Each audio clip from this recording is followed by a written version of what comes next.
Welcome to the Investor Empowerment Series radio show, empowering your real estate investing with techniques, opportunities, and information, minus the BS and sales pitches. Now, please welcome the host of the Investor Empowerment Series, Joe Mueller, from the Tough as Nails Investment Syndicate. Joe Mueller.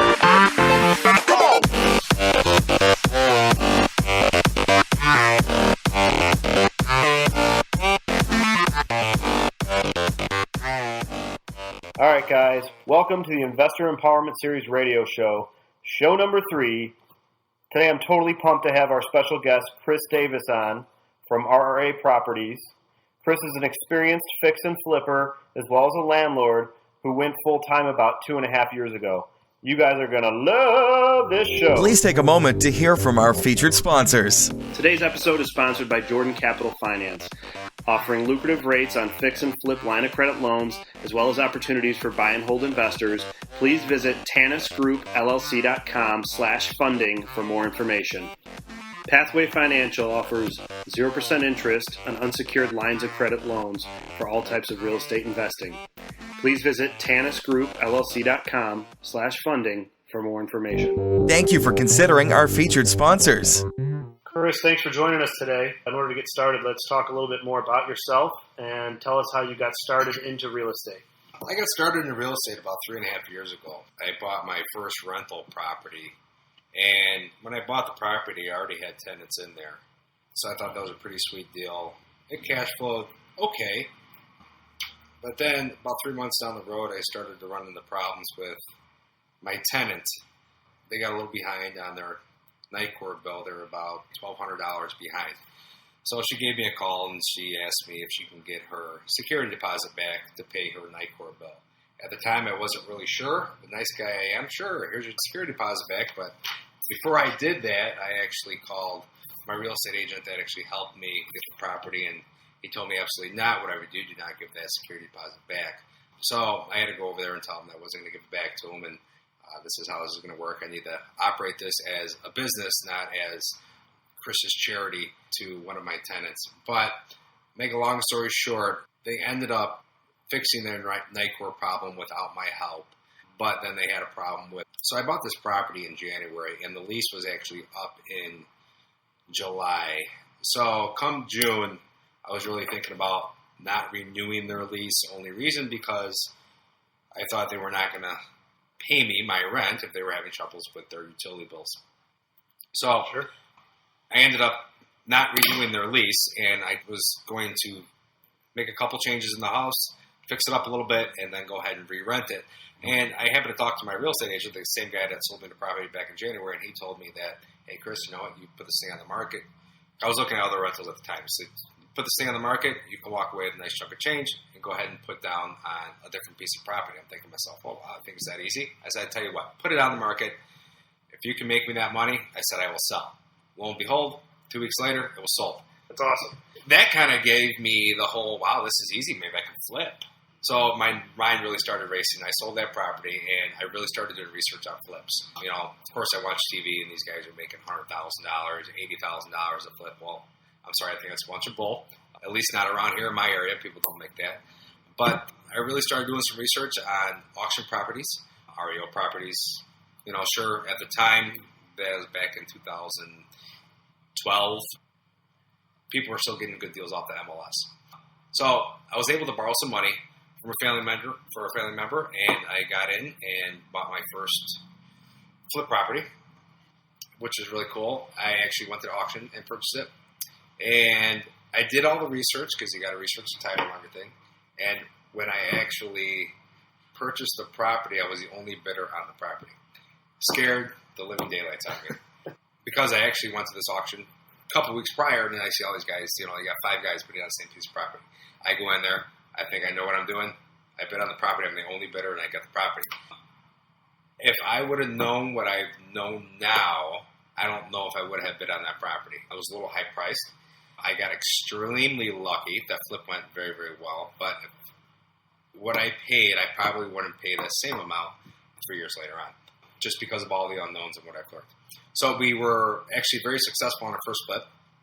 Sold that, bought another flip. with the same money from a family member. I ended up having to pay them interest, but it worked out for me. So I thought this was really easy. I did really well on my first flip. I sold my first rental property. Technically, it's 2 flips. Now I'm on to my third. Once again, I'm back onto my auction list. I'm driving around and come upon this house and brand new siding, brand new roof. I'm like, this is easy. So I'm all over this property. Make long story short, I pick up the property, really cheap price, and it was occupied. So I knock on the door after I was a winning bidder. I got the deed, knocked on the door with all my paperwork, and older lady has lived there for 20 years. She opens the door. It was a total disaster inside. So that's one of the risks you're going to face. When you say auction, you mean you're buying at the county sheriff's sale, right? County sheriff's sale, yes. Before you get into that particular property, can you just talk about what that process is like at the sheriff's sale and maybe how the risks work? Like you said, you saw that it had a new roof and siding, and then she opens the door and you realize it's a disaster, but that's because you're not able to gain access to that property prior to bidding on it at auction. Sure. So auctions are sight on scene. I go through this auction list once a week, and sometimes they're not occupied. You're not allowed to trespass on the property. And that's what, like a law? Yeah, you can say it's a law. Sure. Absolutely. Now, does everybody abide by those laws? Probably not. As a smart investor, you're going to try to do your best of due diligence, especially a sight on scene. You don't know if the water works. You don't know if the gas works. You don't know if there's pipes burst. You don't know if the basement's flooded, and so on and so on. So really try to do your best due diligence and really try to know your home. But, also you have to do title search on these homes. I've seen guys buy second mortgages, and I do my best. I see something goofy in the mortgage or in the title search. When I'm doing the title search myself, I actually call an attorney or I call a title company that I have a friend with in the title company. Hey, you know what? Could you do me a favor? Double check on this property for me. I'm not so sure. If I have to pay the title guy $50 to check on it, it's $50 I'm going to spend, but if it saves me in the end between $10,000 or to pay $50, I'll pay $50 all day long to buy the property. So when you're doing your title search, you can actually see if there's more than one mortgage on there, right? How do you determine if you're buying the first mortgage, and what's the difference if you were to buy the second mortgage? Maybe the listeners don't understand. Well, when you are doing a title search, I usually search the property itself. Then it's going to come up with all of the occupants that are inside that property or the person that is on the mortgage. I research the property address. I'll even research every single individual that's in the property, just in case let's say there is a husband and wife on the property. Well, the husband, John Doe, he may have a couple liens against him that his wife doesn't, and you can actually find those liens. If they're not listed in the list pendants, you may be responsible for those liens. Liens of maybe $1,500, but liens of maybe $60,000. You don't know until you really research those properties or research their names. So what you said was if there's a lien on one of the occupants of the property and it's not listed in the list pendants, which is the foreclosure court case essentially, then you buy the property, you get the deed at sheriff's sale, you would potentially be responsible if that lien is not recorded as part of the list pendants, right? Correct. Okay, so that's where some of the risk comes in with buying at these sheriff sales. Yeah, I would say, and it can go both ways if you actually have a lien on the property. I mean, you can try your best, hire your attorney and get it cleared, or you might get stuck paying the lien. Have you ever had that happen? No, knock on wood. Thanks, Joe. Sorry about that. But I have seen guys buy second mortgages, and that's scary in itself. These guys buy a second mortgage. Let's say it's a $30,000 second mortgage. Let's say the first mortgage is $100,000. Well, let's just say this property is only worth $100,000. So they buy this property at the auction. Let's say they pick it up for $20,000, and the other $10,000 that was on the second mortgage is $30,000 all day. Other $10,000 is wiped away. The guy picks it up for $20,000. Well, if the first mortgage is $100,000, he's into it for $120,000. Hasn't touched the property. Maybe there's occupants in there. He hasn't gotten them out yet. That's going to cost you $1,500 or whatever the deal you make with people getting out of there. You have to clean up the place and hope the Christ doesn't have any work. So he just probably lost about $30,000. It doesn't happen very often, but people do make mistakes. They don't do their homework correctly or wherever the case may be. But yeah, it's very challenging. I would not suggest going to buying from an auction unless you are pretty much a seasoned investor. At least do your homework before you just go buy from an auction. I just want to tell you to go off the street, hey, go buy from auction. Right. Not really the secure way to go. Any attorney is going to tell you, beware, beware, beware, beware. So yeah, that's how I buy. I would say I buy 95% of my properties come from auction. Sheriff's sale. From the sheriff's sale. You mentioned an expense of $1,500 in addition to whatever those liens might be if there's an occupant in the property. Is that an eviction cost, or how do you deal with somebody who's inside the house and then you take over ownership? That's roughly how much it's going to cost you if you evict somebody. Through the court system? Through the court system, hire your attorney.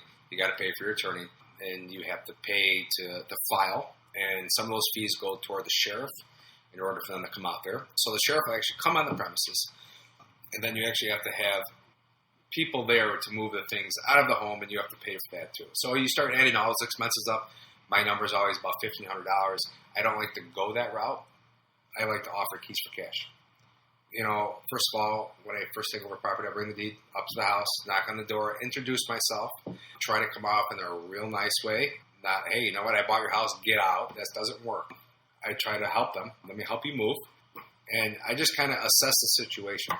Can I get these people out if I can tell them $500 cash? You think they're going to go? I play it all in my head as I'm talking to them. Some cases it works. $500. Hey, listen, if you want to get out in 2 weeks, I'll give you $500. I'll give you $700.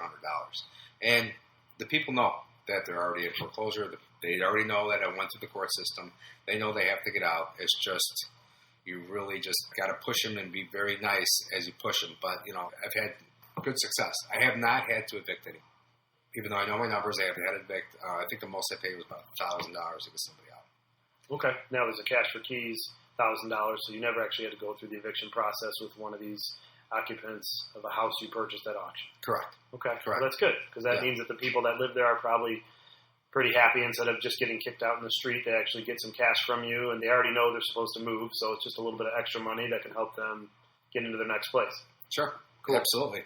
Okay. Absolutely. You were in the middle of talking when I interrupted about finding a house that you bought at auction, had a really nice roof and really nice exterior and siding, and then the old lady opened the door and it was a disaster. So why don't you finish your thought on that? Yeah, so she actually, very, very nice, sweet lady. She knew the house went to auction. And she was already going to move out a month later on, told me right off the bat. So she invited me in. I'm like, okay, sweet, awesome, this is cool. At least I can start running my numbers, see where I'm at. And when I first walked into this house, the ceiling in the living room was half gone, and actually a piece of drywall insulation were actually hanging there right above her TV. The floor looked like, I would say, a playground. I mean, complete filth. It was just, I'm just thinking to myself, I don't know how much this is going to cost me to fix this property. So I'll make a long story short, we did end up getting her out. She moved out quietly, not a problem. And I just went in there and we just started tearing everything apart. We went all the way down to the studs. The city I was working in, we needed permits to do absolutely everything. We needed a permit even to put a dumpster on the job site. So permits alone, this is, like I said, this was my really, truly second house I was flipping. I really didn't know the true costs of flips. And permits alone cost me, I would say, $1,800 on that job. Wow. Which really killed me because I wasn't expecting $1,800. I also wasn't expecting to rip out the entire house, fully gut. And we took it down to the studs. All the drywall was gone, including all the insulation. So we had a lot of extra cost. What saved me in that house is there was a sunroom in the back. We were able to make a fourth bedroom and a second bath. So instead of having a 3-1, we made it to a 4-1, which brought my numbers up. And we ended up selling, and, we ended up making money on it, not where I needed to be. Honestly, I think we made $13,000, and I had a partner on it, so we made $6 apiece.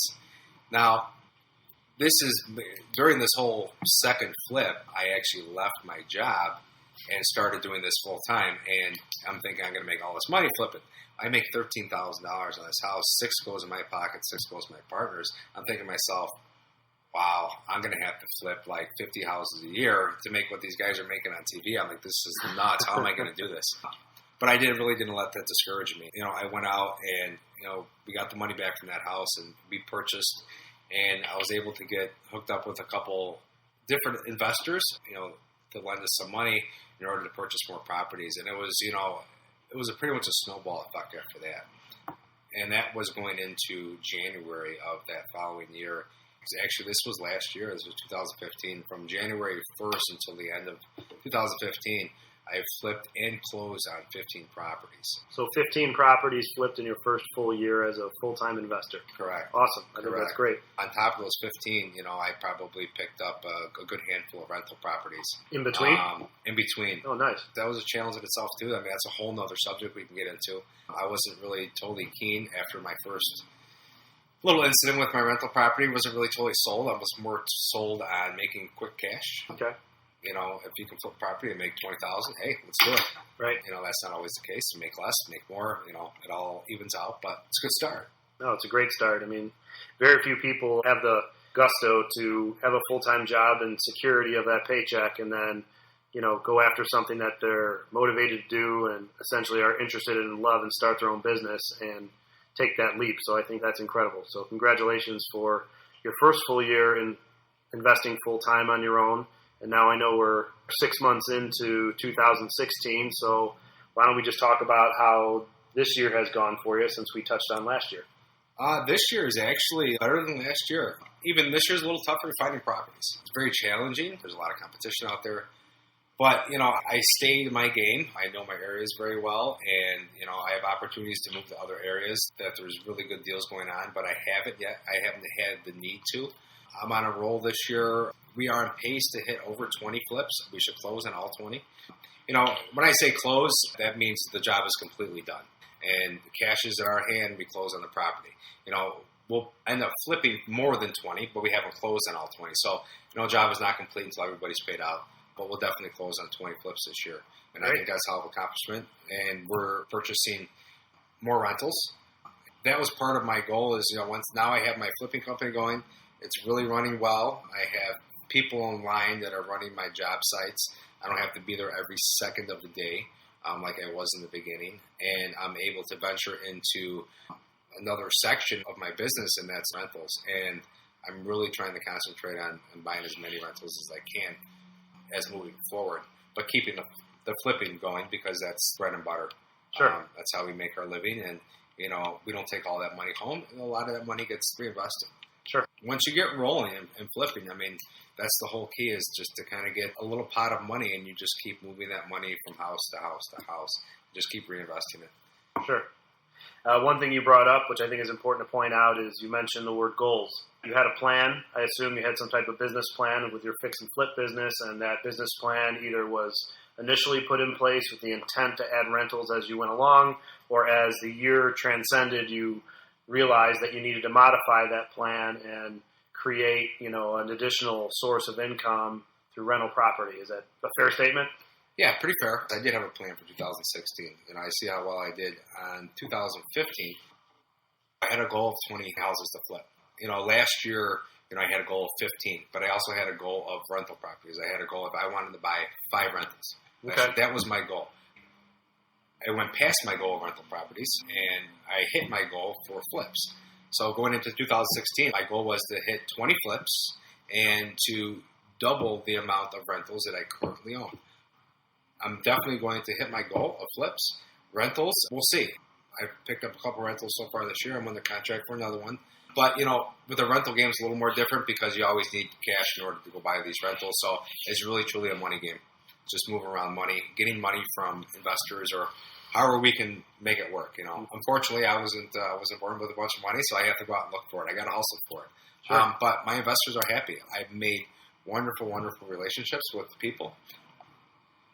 One investor in particular that I met at the auction sale, not only is he one of my investors, he became a real good friend, but he trusts me. He trusts me with his life.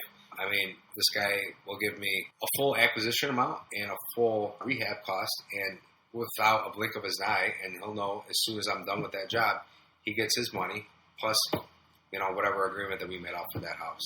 So it's really based off of trust, especially with my investors.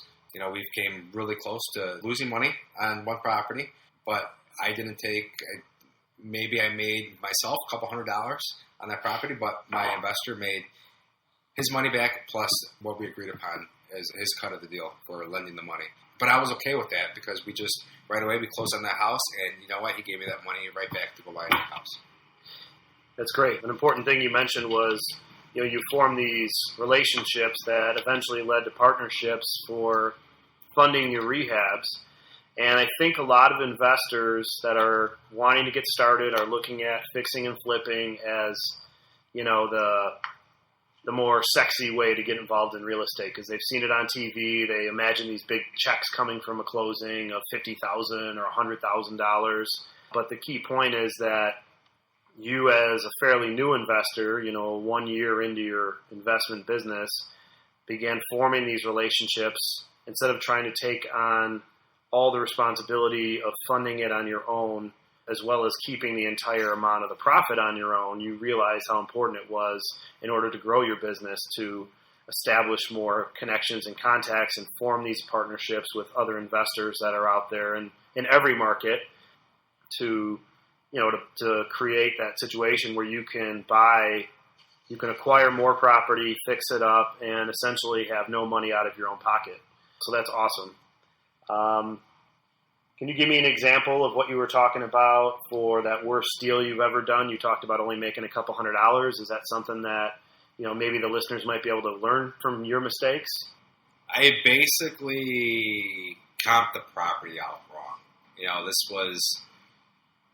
It was actually going into winter time, and I probably was about $10,000 under where I thought it was worth. Why did that happen? Was there just things in the house that needed to be fixed you didn't think it needed to be fixed? Correct. We ended up replacing all the plumbing in the house. We had to redo all the electric in the house. It was just really one of those homeowner disasters. Unfortunately, we had to redo everything, and that's where a lot of the cost came from. And, I had an opportunity to sell the house as soon as we put it on the market, but they came in $10,000 lower than our asking price. Maybe it was $15,000. And we did not take it, and I think at that point in time, the greed got to me a little bit. Oh, this thing just came on the market. I'm not selling for that. Are you crazy? You got to come up. And the realtor said that, oh, you know what, your comps are off. I'm like, no, they're not. Make a long story short, they walked away. The house had it on the market for another month and a half, and we ended up selling just to almost break even. But, at the end of the day, I look back, it was more of a learning lesson than anything. Sure. I really try to do my due diligence and make sure now I look back, if I would have bought the house, I know exactly where it's at. I've learned a lot of comping out houses and doing my homework, due diligence. Sure. Yeah, due diligence, absolutely. I have two questions. Well, actually, one's more of a statement than a question about estimating some of these rehab costs. But the first question or the first statement is, I've mentioned before in this podcast about knowing your market. I'd like you to maybe comment on that if you have anything to add, but we've dealt with investors on our side through Tanis Group, the brokerage, that are buying a property in, northern Illinois, and then next thing you know, they've written and gotten a contract accepted on something 50 miles south of there in a completely different town and community, and then the next time I hear from the investor, or he or she is buying, 45 miles west of the city of Chicago in another suburb that has a completely different market. A lot of times in those cases, what I find is the investor is trying to just put too much out there, thinking that they're going to grow this business, exponentially by writing contracts and getting offers accepted on things. And in the end, they really don't know the market that they're attempting to purchase in, and they end up potentially losing money. Sure.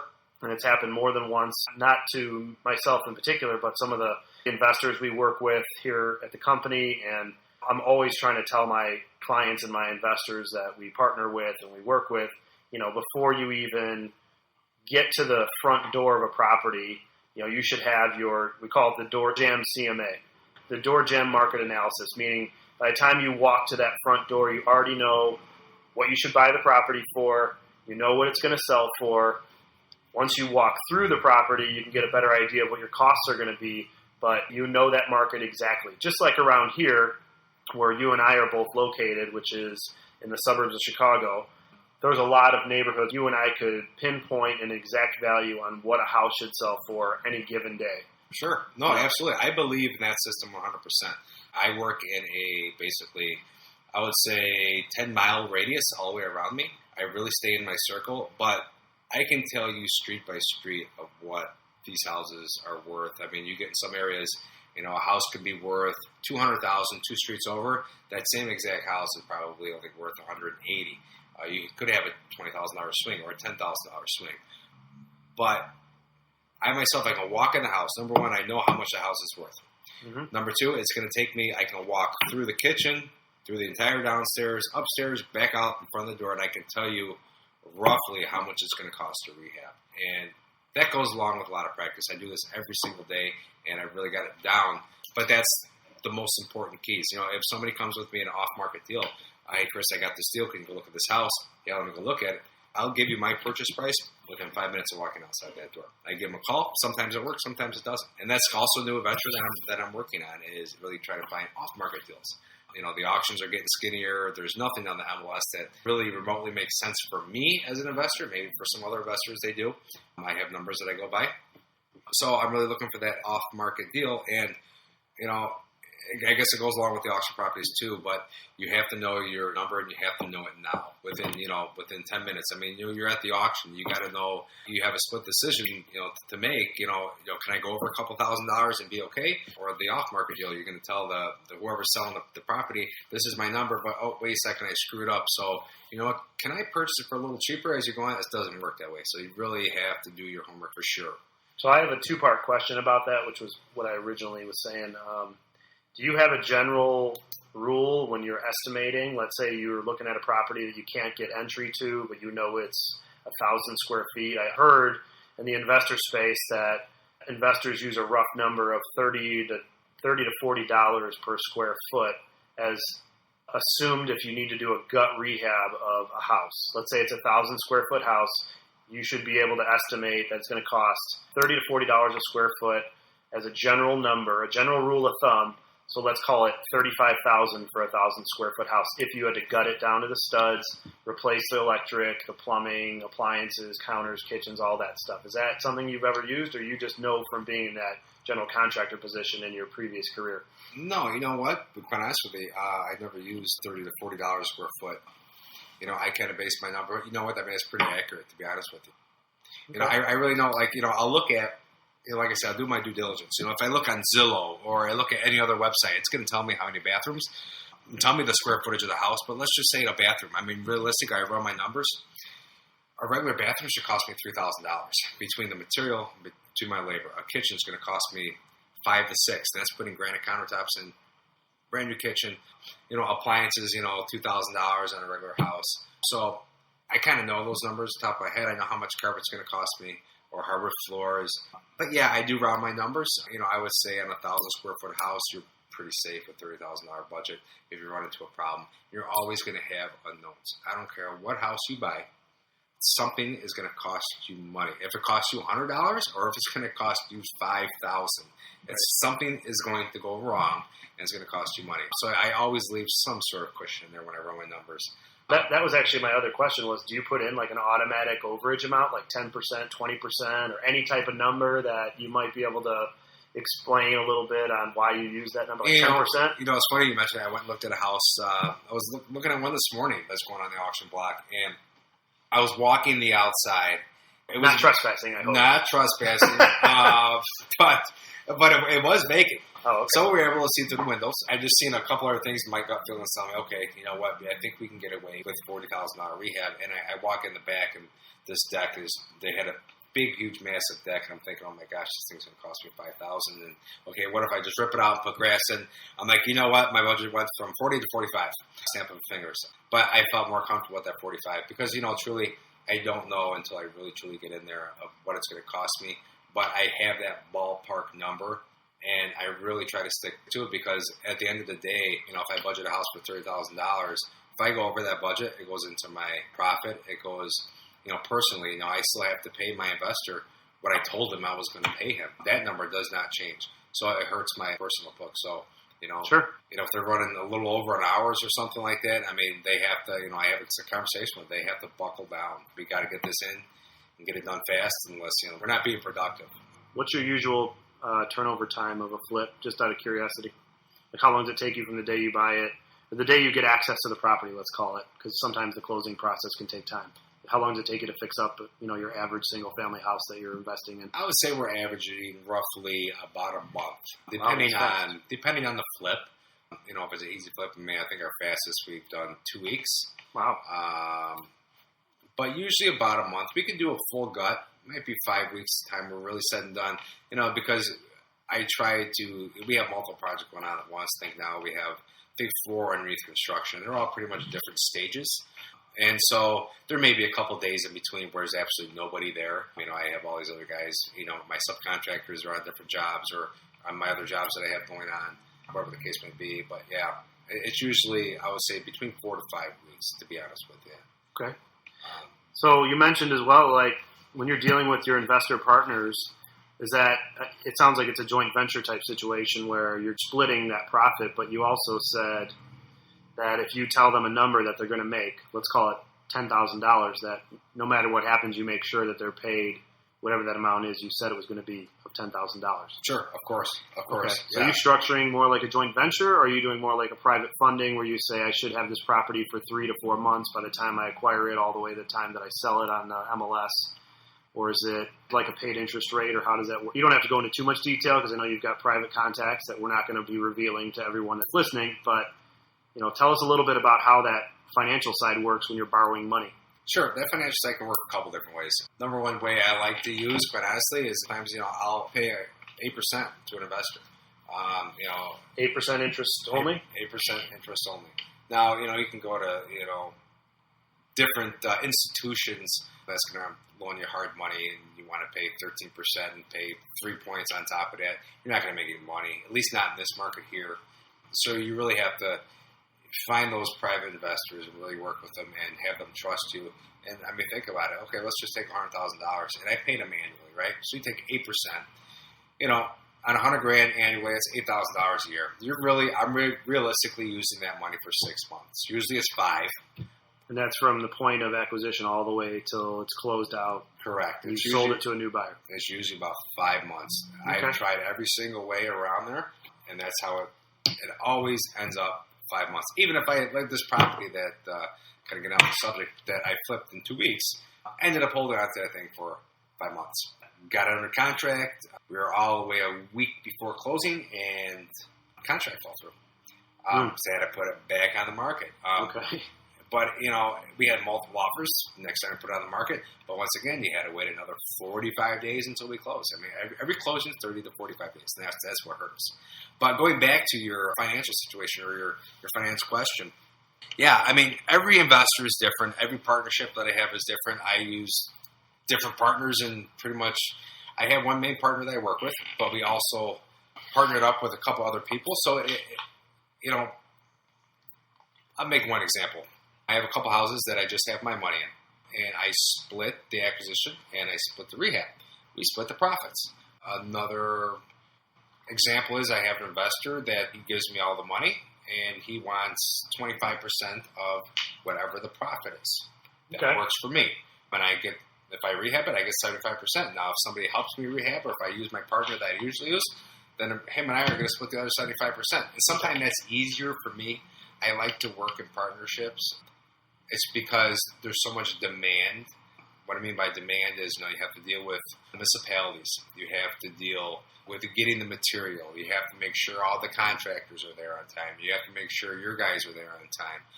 And so there's a lot to do. It's just not buy a house, fix it, and sell it. It doesn't work that way. There are just so many moving parts that it's really tough to flip by yourself. And I don't like to. And quite honestly, if I had a choice to flip a house by myself or take a partner on and give them half of my profit, I'd rather do it that way. I think it's more efficient, and I can actually get more properties done if I go into partners's. That's a great point. We did touch on that earlier, too, on how I think you've gone down a different road, which I find that is a unique quality about how you built your business, because I believe that a lot of people show interest in fix and flipping because they feel like it's going to be their own little island of making money and their own new venture into a business, and they try to handle everything on their own. And some of these people still have full-time jobs, and some of them are, not capable of understanding the contract side. the working with contractor side, or maybe doing the general contracting, and that ends up, a 4 to 6 week flip like you're performing takes them 4 to 6 months, and it ends up being a bigger problem, and their goals and their dreams aren't really realized the way they see it. So I think that's a good take-home point for all the listeners is don't shy away from working with partners that can take over some of that responsibility. Some people have different skills and different resources available to them, And I think the keys that we need to discuss or remember when we're doing fix and flipping is your skills and resources could be your ability to manage people or contractors as a skill, or your resources could be the funding. So it sounds like you've put together good relationships with other partners that offer things where you might be lacking. So you might have the time because you're handling this fix and flip business every day, but you don't have all the funds available. And it actually makes more sense to give away half or 25% of your profit in order to continue to grow the business and scale up, which is awesome. Sure, absolutely. And, it hit right on the nose about having, let me just give you an example, is I probably spend, and I'm not joking, 20 to 30 hours a week just researching properties. And to take, people work 40 hours a week, right? That's a regular week. Right. Running this flipping business, I personally work 90 hours a week, every week, 7 days a week. But in order to succeed, and I can see it now that I've been truly in it for two and a half years full time, that it's actually working. It took me 2.5 years to actually notice it's actually working. But it's a business, though. I mean, you're out hustling every day. This is not, I ran into some newbies that would, oh my gosh, Joe, it's so cool. I would love to quit my job and flip. I can wake up in the morning whenever I want, and, I just make a couple phone calls to contractors. No, absolutely not. I'm out every single day by 7:30, and I don't get home until the day is over. I could get home 8 o'clock at night, 9 o'clock at night, could go home at 5 o'clock in the afternoon. It all depends on what's happening during the day. But yeah, I mean, there's just a lot of hours involved. And then when I do get home, it's either doing title searches or making phone calls to contractors or suppliers or whatever the case may be. But yeah, this is not just kick back, relax, and you're going to make $100,000. Collect your checks. It does not work that way. I wish it did, but it doesn't. This is the job. This is a business just like anything else. And you did it right because you need to treat it like a business. I've talked to many investors. That's probably one of the first things I say along with creating a business plan and setting goals is you need to treat it like a business. You need to wake up every day with a plan for that calendar day, for example. At 9 a.m., I'm going to do this. By 10 a.m., I want to do that. By 11, maybe I'm meeting my potential investor partner for lunch to have a discussion over the next opportunity I'm looking for and how he can fund it. And the people that don't seem to succeed in the real estate investing business are the ones that just kind of sit back and wait for something to happen instead of being proactive and treating it like a business. And in order to make money in real estate investing, at least proactively, like we're discussing as a fix and flipper, you have to treat it like it's a fully functional business. Whether you're the one-man shop or not, you're not going to be as successful as you could be unless you're out there hustling every day, which I think is really why you've scaled up so quickly, is you quit your job and you jumped into it and you made it happen. You continued working at it every day. And I know for a fact that you're out there, 12 hours a day doing what you got to do and researching properties, which I think is awesome. That's what it takes. One thing we touched on real quick that I wanted to circle back to was you mentioned getting multiple offers on one property where the deal fell apart.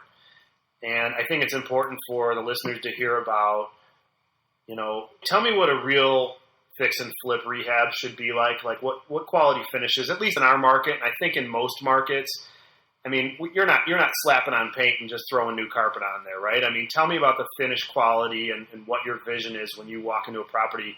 Do they all look the same? Are you using the same cabinets? Are you doing higher end things? Down through the last couple of years, we learned a lot about, when I first started, I always like to go out and pick the tile, like to go out and pick the paint. And, that's cool, but this is a business. You need to minimize some of your time. So really, we go in, we use the same paint colors. We use the same suppliers where we can get our tile from. We know what color tiles we go with, the suppliers for vanities. Really, to answer your question, when we go actually really flip a house, we're redoing the entire bathrooms. Got them, so bathrooms are usually brand new. Kitchens are brand new. Unless we could save the cabinets, we do, we'll either paint the cabinets or restain the cabinets. That could be a costly item to do. But we're always putting in granite countertops. I got a fantastic granite guy, gives me a color deal. I use them all the time. But just to even have that granite in your listing really catches people's eyes. But yeah, it really depends on the flip. I mean, I just got done with a total gut, once again, in Elgin. But we just got done with this flip, and it was a total gut. We spent a lot of money on it, and we put it on the market. We stretched it a little high, and you know what? We ended up having multiple offers within a week. Ended up getting highest and best. It was great. It's all going to work out. Everyone's going to make money, and we can move on. But it was a headache of a job. We worked on that house really, truly 3 months. It started off in the wintertime, and with the cold, we had no heat. We had no electrical. The ComEd actually cut the lines from the house to the street, and that was a pain. We had to get the city involved, pull permits in order for ComEd just to come back out there. It was a long process just to get the heat turned on. It was a month. So we couldn't even work on the property. There was original hardwood floors in there. They were all ruined because there was no heat. There was some water damage. So we just had to put it all hardwood floors. The basement was all full of mold because there was water damage. Everything just had to come out of the house. But you know what? Once again, it's a learning experience. But we ended up doing a lot better than my worst house, which is cool. But no, some houses are easier. You know, you're changing floorings, you're changing kitchens and baths. And so landscape's always a beautiful thing, especially in the summertime. Curb appeal, right? Curb appeal is the best. But yeah, we do new roofs, new windows. Only if you need it though, right? Or you always doing new roofs? No, only if we need to. Only if we need to. Do you have like an age of a roof that you're going to try to, like, is it has to be at least a 10-year lifespan left on it, or is it just based on the condition you see it in? If it based on condition. If it looks newer, hold on to it. If it looks shot, replace it. Absolutely. So we don't need to complicate it. Just look at it and see what you got. That's absolutely awesome. So it sounds like you're doing some higher quality rehabs. I assume you're putting in stainless steel appliances, and you mentioned granite countertops. And when you're gutting out these bathrooms, which is typical for most of your jobs, you're probably putting in comparable type counters and whatnot and vanities in the bathrooms. I think I know the answer to this question because I've said this many times to other investors in the fix and flip business. Do you find that you can actually drive the prices up of your rehab beyond? So when you go to sell it, are you selling it for more than the comparables because it is a higher quality product? I will put it on. Because you mentioned multiple offers on this last one where you stretch the price a little bit higher. Correct. No, I will put it on a little higher than, when I mean higher, I mean by like $5,000 to $10,000 higher than house down the street, same size, same square footage, same bathrooms, all basically the same house. But I know my house is better. Everything is new. This house that I just told you about that we had multiple offers on, I had new HVAC, new AC, new roof, new windows. I mean, you go right down the line. Everything was new compared to, a block away where a same size house, and it just has not been updated or renovated in the last 10 years. I have that advantage. I mean, I have a nicer home. Right. So I will stretch that a little bit. And hey, if I can get it, the other thing is too, is when you get the appraisal on the house, we're always keeping our fingers crossed, and we're showing the appraiser, our comps. And even though the comps may be just a touch lower of what the actual purchase price is, I'm on him. I'm telling him exactly what we did to that house. Hey, we have a brand new roof. We have brand new windows, granite countertops. And I'll give him the list, and then he can kind of throw it together and see how much money that is actually put into the house and why it should comp out for that price versus a house down the street that's, 10 years behind, rehab. So I remember at one of our networking meetings that you were at, somebody asked a question to one of the guests about how to dispute a bad appraised value. And what I think you just brought up is you shouldn't have to dispute an appraised value if you're actually meeting the appraiser at the house. So that's a key point that I think listeners need to take home is if you've got your house on the market after you've rehabbed it and you've maybe price that house a little bit higher based on the fact it's a nicer product, you're meeting that appraiser at the house itself. You're walking him through it. You're explaining, like in this example, new roof, new windows, new kitchens, new bathrooms. And then, did the appraisal work out? Yeah, absolutely. Okay. Yeah. So for the investors listening that are either getting started or maybe had some issues with appraisers in the past, I agree with Chris. You need to show up at the property when the appraiser's supposed to be there, open the door for them, have evidence of the work that you've done, and potentially show them, do you any before and after photo? I mean, obviously they see the after, but are you showing them before pictures at all, or is that not part of it? It's really not part of it. I have, some adjusters don't care. They just want to get in and out. Right. Because they might have 5 appointments for the day. They do. Okay. Right. I just want to explain my case. I don't want to not show up and not let them know exactly what I did. I mean, yeah, realistically, is he going to know it's a brand new AC unit? Maybe, maybe not. But I mean, hey, I just spent $3,000 on the HVAC system. Does he know that? No, not if I don't tell him. Right. So you have to tell them. Yeah. So it's part of my due diligence. Sure. If I want to sell a house for this price, I got to do my due diligence to tell them exactly what I spent on the house and what's new. I don't have to give them an exact number what I spent, but what's new. Sure. I just feel very strongly about that. I've ran into, my year one, I should say, I did a flip and it did not comp out for what we sold it for. And, I was quite upset. We actually protested and we still ended up losing. We had to come down, I believe it was $6,000 off our asking price or something like that because the home did not appraise. But once again, that was a learning experience. After that, I always showed up to every single appraisal. That particular one I did not. Okay. Not that mattered because I really wasn't really keen on going to meet the appraisers, but therefore, I learned a great lesson. I'm there every single time. So that's a great learning point for the investors that are doing fix and flips is be there when the appraiser shows up, have your list of your improvements done, every single detail, whether it's just a downspout on the back of the house or a full roof, explain to them what you did and are you telling them how much it costs? So if a roof costs you $5,000, are you explaining it's a $5,000 roof? You're just saying it's a brand new roof. It's just a brand new roof. We had to do a full tear off. Sure. It's a 30-year architectural shingle, and they're going to essentially start assuming value based off of that. Sure, absolutely. And you're pushing your numbers because you said you'll bring a copy of the comps that you're comparing the property to, and you're giving those to the appraiser to take with them as well? Absolutely. The appraisers come with their own comps. So I will bring comps in the area.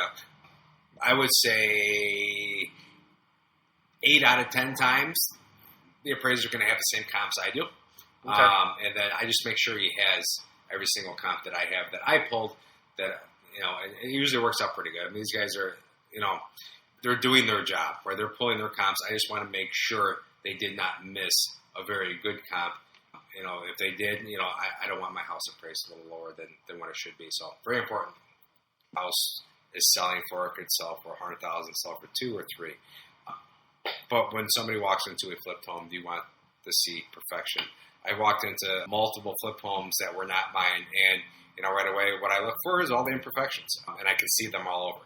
I'd rather have my houses over the top, instead of I'd rather have someone by my house than one of my competitors' houses. So perfection, if it costs me 3 hours of touch-up, it's going to cost me 3 hours of touch-up. I don't care.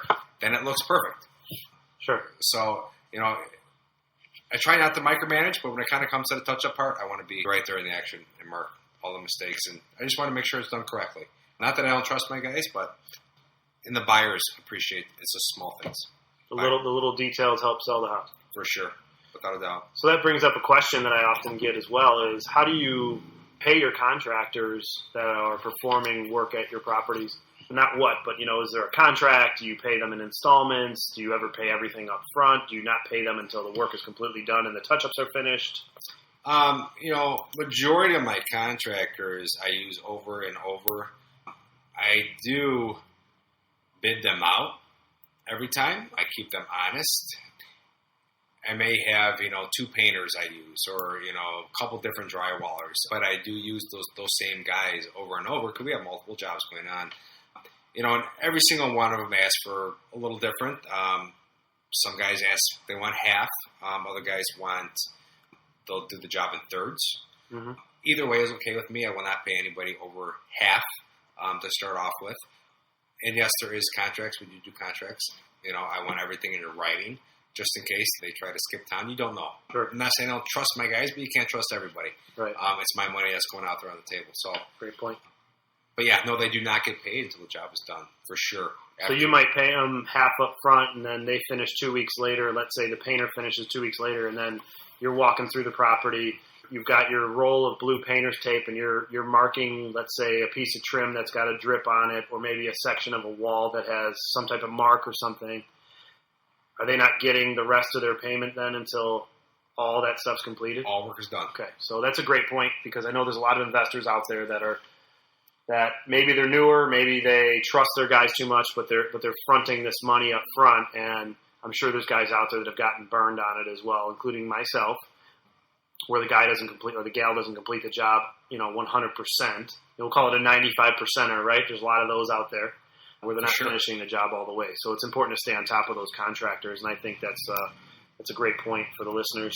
Yeah, I mean, as you say, top of those contractors, not even near your finish line. Is really just, from beginning to end is really getting your contractors on schedule also. Mm-hmm. That's probably one of the toughest things is to keep these guys on your job because they have multiple jobs. I get it. We're not some big, huge, multi-million-dollar company that, these guys, they only work for us. They do work for other people. I try to keep them as busy as I can. Sure. But if they skip out on you for 2 days, well, everything else then falls behind another 2 days. Yeah, everything can be held up. For sure. Great. Is there any specific price ranges you focus on when you're buying properties? Are you buying, below $100,000, below $200,000? Is there anything about that you'd like to talk about? I typically stay for a selling point. I would say 250 and below. I really truly like to stay 200 and below. Okay. The reason being, it's one of my exit strategies. Something happens tomorrow, I can rent a $200,000 house out. A little easier than a $300 home. It's going to get a little more difficult. Sure. I even do lesser selling points. I get started in a house now. I think our selling points will be 155. I like that 155 number. Mm-hmm. Between 150 and 180 is my sweet spot. And that's what you're selling your rehabs for, is yes. Between 150 and 180. So what's your typical, how about this? Walk us through the purchase price, the cost of the rehab, and then the sale price along with the time frame of maybe when that happens. I know you said it takes on average 5 months, so maybe you answered that question, but can you give us an example of a deal that you're either currently working on or did recently? Yeah, actually I just started one. Picked it up for $50,000. Okay. Might have been $50,001. Because you bought it at the auction. I bought it at the auction. That's funny. But yes, I bought it for $50,000. That house, we have a budget on there for $50,000. Are we going to hit our budget? I think that we might be able to stay under. It's going to be a long shot. But so let's just say now we're into it for $100,000. I think we could sell it for $155,000. Now, just for some of your first-time listeners that are out there, you just heard me say, $100,000 in all day, and you're going to sell for $155,000. Wow, you're going to make $55,000. No, that's not true. You still have to pay your closing costs. When you sell the home, you got to pay your attorneys. You have to pay title insurance and everything like that. So you might as well just take 10% right off the top. Yep. And that's just my rule of thumb. Whatever you're going to sell the house for, take 10% off the top. You got to pay the realtors too. So right. You take that 10%. Everybody fits inside that 10% when you close on the house. So just remember that as a number. Yeah, no, that's a great rule of thumb. I remember we've discussed that in the past, and I've used it myself as a result. So on a $155,000 sale, you're going to take roughly $15,000, which is 10%, and kind of allocate up that towards paying the realtors, paying title insurance fees, paying attorneys, and then any other types of closing costs. Right? Sure. Yeah, there's always closing costs wrapped up somewhere in there. So $40,000, right, wire fees, $40,000 profit essentially, and then in your case, because you're doing a lot of partnerships and private funding, there's part of that's going to be allocated somewhere else. Yeah, absolutely. In that case, if I had an investor on the home, investor is going to get his cut. If I had another partner, they're going to get their cut, and I'll get mine, and then we all move on. That's just part of the acquisition. It's great. Okay. Since we're talking specifics on properties, is condition ever a factor with any of the properties you're purchasing or completing due diligence on? Let's say it's something where you actually can see the interior and it's not an auction block. Do you shy away from any type of condition or any type of property? I will shy away from if I notice there's some sort of a foundation problem. Any structural problems, I just turn around and walk away. I don't want anything to do with it. Those are more unknowns than anything. I can fix HVAC, we can do plumbing, we can do electric all day long, and I kind of know the realms of the numbers. You start getting into structural problems, it can turn into a $15,000 headache, and sure, there goes your profit. It's not worth my time to get into a house like that unless I know that it's only going to cost me for sure $5,000 or something, whatever the number is, and it fits in my budget. Sure. I know even on we partnered on a deal. That's one of the relationships I've developed is why Chris Davis is on the podcast today. And we had a house we worked on together that I acquired through a non-performing note. And I brought Chris in on the deal to handle the construction aspect and the rehab as a partner. And we were splitting the profits above and beyond the cost of what the rehab was. And everything was fixed. The house was beautiful. We put a ton of work into it, and then the day of closing, which is not a structural issue, but there's unknowns, as you brought up earlier. The day of closing, I get a phone call from the other broker on the transaction who's saying that they did their final walkthrough and they flushed the toilet like 5 or 6 times. Now there's water actually seeping up through the drains in the basement, which would be indicative of some type of clog in the exterior sewer line or something. We're not even sure because we offered a credit of $2,000 to make it go away as well as a home warranty. Sure. Now the irony of that deal is, since we're talking about it, the owners moved into the property and then, a month or 2 months, actually 2 months later, we sold it in March, so about the end of May, they called me, and the actual owners of the property called me and started complaining that the air conditioning didn't work. So, of course, I called Chris, and I said, hey, did we ever replace the air or work on it? Because, of course, I don't know. And he says, no, we took a look at it. Everything seemed fine, but, it's currently fine. So I called the other broker back and I said, hey, your client's calling me about this air conditioning unit, and, we gave them a home warranty on the deal, and I think that should cover it, right? Covered it's like a little insurance policy. Well, it turns out that the AC unit's shot, but, in some cases we had to walk away and just give them their home warranty and call it a day. Sure, and you see that a lot in some of these homes. Majority of these homes, I would say 60% of these homes are vacant before we even take over. You get in there, and if they've been vacant for a year or two, you could have some plumbing issues. Just like this one that what Joe just said, that on this transaction we did, we flushed the toilet 5 times and it was getting clogged up. Well, we really weren't in there to use the washroom, so we never occurred that problem. I mean, it could have been a tree line in the front that we never knew about. So those are unforeseen problems, like the AC. Of course, Joe don't remember. He was in his heated office, but we were out in the field. It was wintertime when we flipped that house. We never even bumped the AC, so we had no clue that the AC, there was anything wrong with the AC unit. I believe we did replace the furnace in that house, but we never did the AC. We did. But yeah, you're going to run into those things all the time. It is what it is. You cannot touch everything in the house. You're not going to find out every little problem unless you got the thing into the entire, and all the way to the studs. So just little things to be aware of, and like Joe said, you know what? In order to save that deal, when he was at the closing table and he called me, hey, Chris, we got this problem. If I just give him a credit, give them a credit. Here's another $2,000. Where did that $2,000 come from? Out of his pocket and out of mine. Okay, right off the profit line. But you know what? We made the deal go through, and everybody got their money back. We made a little money. We moved on to the next project. And we took care of them because they ended up getting a home warranty anyway. And so if something were to fail, they actually technically have a little bit of an insurance policy where they probably ended up getting a brand new AC unit anyway for that case, or the plumbing line, for example, stuff like that. A home warranty can help out with, depending on what the repair is. Sure, and I always wanted to help these people out too, because you don't want the reputation out there is somebody's getting, one of your flip properties. Oh, I've heard bad things. You don't want the reputation. So, I've had phone calls. This is really weird, but last fall we took over a house and my landscaper oversprayed some weed killer that went into the neighbor's yard. Of course, we weren't aware of it at the time. We sprayed this weed killer down, they remulched, and it was fall and I got cold and nothing grew anyways. Got a phone call over the springtime, and from the neighbor, she had my card because I'm always talking to the neighbor when we purchase the house. Great. If somebody wouldn't even want to buy the house, they can call me. Or if there's a problem when we're not there, of course, they have my phone number if there's an emergency.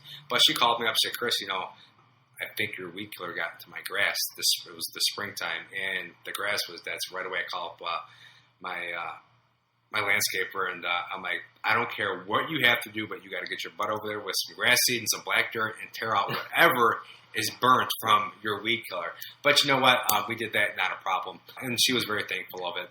And no harm, no foul. But, you always run into something later on. Of course, where'd that money come out of? Out of my landscaper's pocket, not mine, because he did the mistake. But, majority of the time, it's if there's a little mistake or something, beware. You're going to have to take a little money out of your pocket once in a while.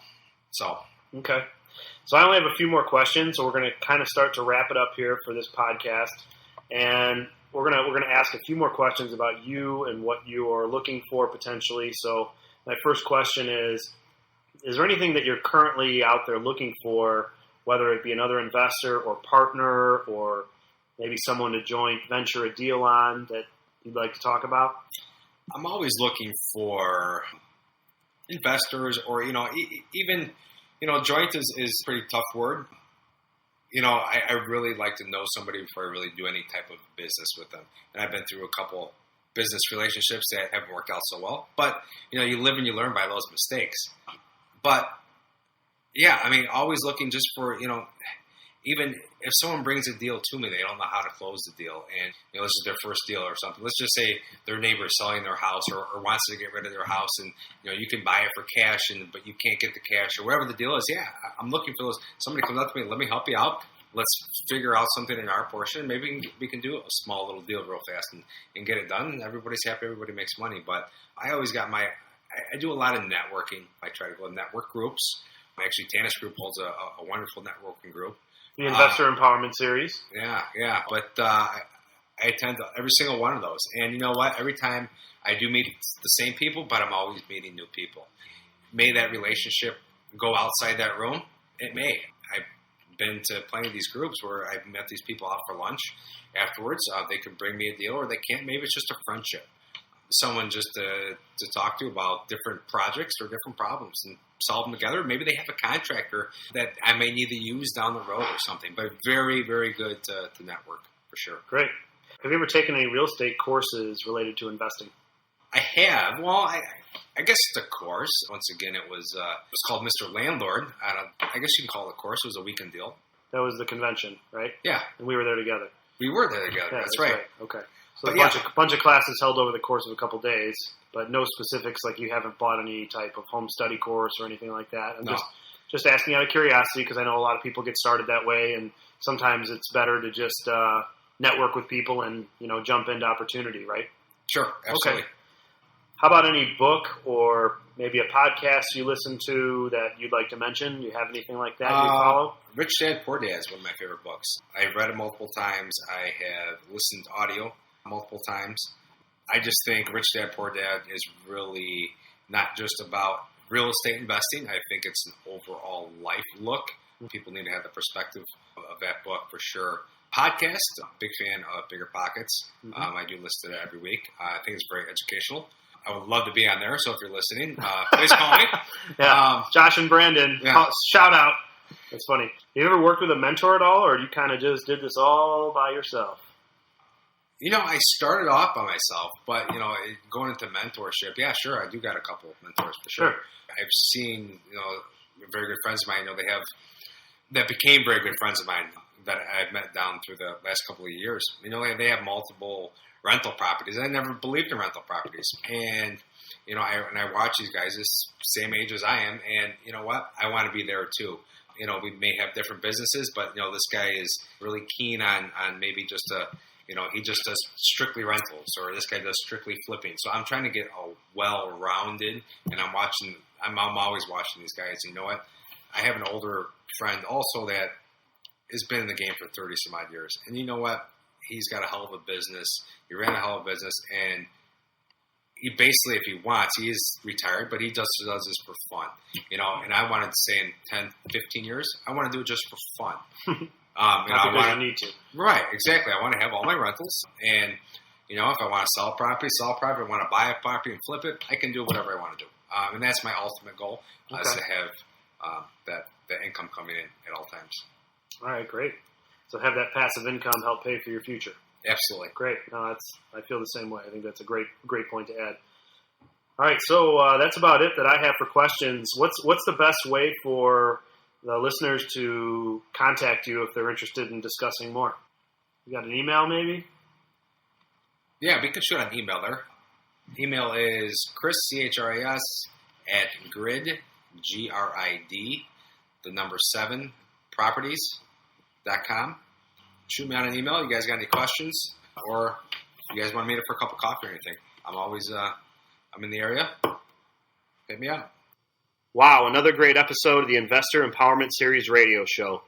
Special thanks to our guest, Chris Davis from RRA Properties, for spending the time with me today to talk all about his fix and flip business and his rental business and how he got started in real estate investing. As always, special shout out to the fire, police, and veterans out there who help make this world a better place. And please visit us online at www.investoремpowermentchicago.com or join our meetup group at www.investor-empowerment-chicago.com. Look to seeing you again. Thank you. Thanks for listening to another episode of the Investor Empowerment Series radio show. Be sure to tune in next week for another empowering episode. We welcome your feedback, so please rate us on iTunes and Stitcher, and visit us at www.investorempowermentchicago.com or tennisgrouprealty.com.